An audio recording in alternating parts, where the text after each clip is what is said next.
नाही, ठीक आहे, आनंद आहे की पहिल्यांदा तर खरं म्हणजे हे प्रकरण काढणाऱ्यांना शुभेच्छा.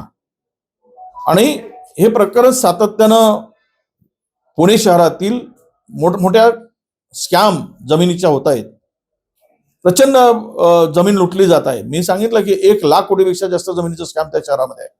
कोणी बिल्डर, डेव्हलपर, पॉलिटिशियन अशा जमिनी बळकवण्याचा सपाटा लावलेला आहे.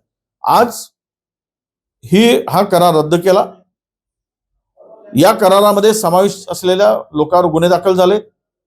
परंतु मूळ प्रश्न असा असतो की जो मालक आहे कंपनीचा तो सुद्धा यामध्ये दोषी आहे. त्याच्यावर सुद्धा कारवाई व्हावी. ज्या पद्धतीनं दिग्विजय पाटलावर कारवाई झाली, सब रजिस्ट्रारवर कारवाई झाली, उद्या ते उद्योग संचालनालयावर होईल.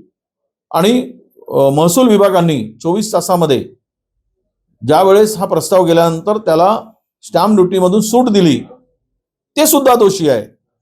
हे काय धंदा चालवला आहे सगळं महाराष्ट्रामध्ये.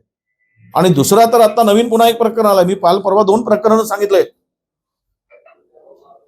आज एक माझ्याकडे आलेलं प्रकरण, मी उद्या सविस्तर याची माहिती देतो आहे तुम्हाला. मी सर्वे नंबर सकट देतो तुम्हाला माहिती. पुन्हा सगळ्या चॅनलला देतोय, सांगतोय की आपण यामध्ये सुद्धा लक्ष घाला. हे घोटाळ्यांची मालिका प्रचंड मोठ्या प्रमाणात या राज्यामध्ये सुरू झालेली आहे. आणि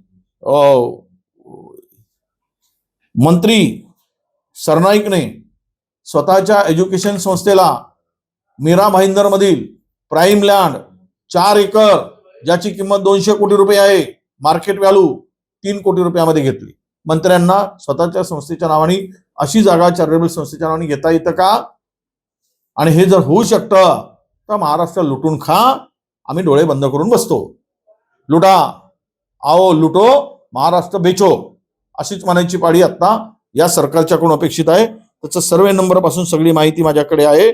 आणि हे घोटाळे कुठेतरी थांबले पाहिजेत, यासाठी ही कारवाई होणे अपेक्षित होतं. आणि ही कारवाई झाली याचा आनंद आहे. आणि दादांनी सुद्धा थोडा मोठं मन केलं आणि पुत्रप्रेम हा पूर्वी झालेला थोडा कमी केला, त्याबद्दल त्यांचेही अभिनंदन.